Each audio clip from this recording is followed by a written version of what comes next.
y'all, this is Win. Now, did you know that the oldest art museum in the Western Hemisphere is located in Connecticut, and specifically at Yale University in New Haven, Connecticut?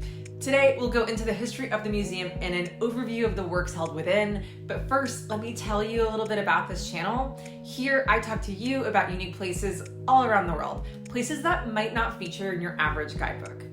So, okay, let's get into it. The Yale University Art Gallery was founded in 1832 when American artist John Trumbull donated more than 100 paintings of the American Revolution to Yale College, all in return for a $1,000 annuity and subject to he and his wife Sarah being forever buried beneath the works. He personally oversaw delivery of his works from his Manhattan apartment via steamboat to New Haven. He also designed the original gallery, which unfortunately no longer exists.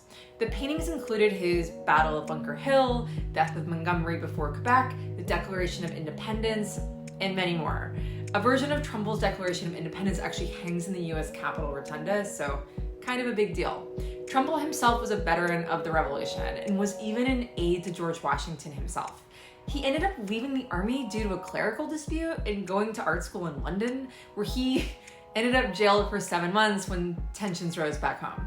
Very smart cookie heading to enemy territory for art school in the middle of a war with said country. But anyways, over the years, Trumbull specialized in art of the Revolution and early American figures and moments. His version of the Declaration of Independence is actually on the back of the $2 bill. The $2 bill, as we all know, is the best bill. Now, back to Yale. Trumbull's donation to the university wasn't completely altruistic. By 1832, his work simply wasn't selling well. The revolution was a bit in the rear view at this point, and with his arrangement with Yale, he was able to sustain himself and his family in perpetuity. Sounds like a win-win situation to me. These days, the museum's collection is quite extensive. The gallery boasts over 300,000 objects from all over the world and all through time.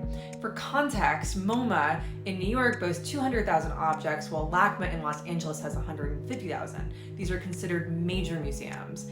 But size isn't everything. Quality matters. The museum comprises a large African, Asian, early Italian, and modern collection. The gallery also contains works by famed artists such as Van Gogh, Joseph Stella, Marcel Duchamp, Picasso, Edgar Degas, Peter Paul Rubens, Mark Rothko, Roy Lichtenstein, and many, many more.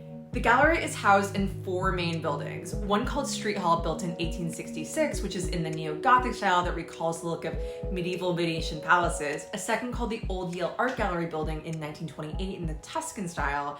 A third called the Louis Kahn building, constructed in 1953 in the modern style, which involves lots of glass, I guess. And a fourth gallery completed in 2012 that adds in an addition to the existing galleries, as well as new classrooms and a rooftop sculpture garden. Beautiful. Now, personally, I grew up in Connecticut. I had no idea this museum existed until a few years ago. I was shocked to see the collection.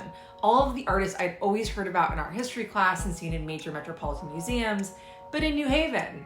And beyond the famous artists, there were rooms of works that you usually don't see centered, such as Middle Eastern and African art.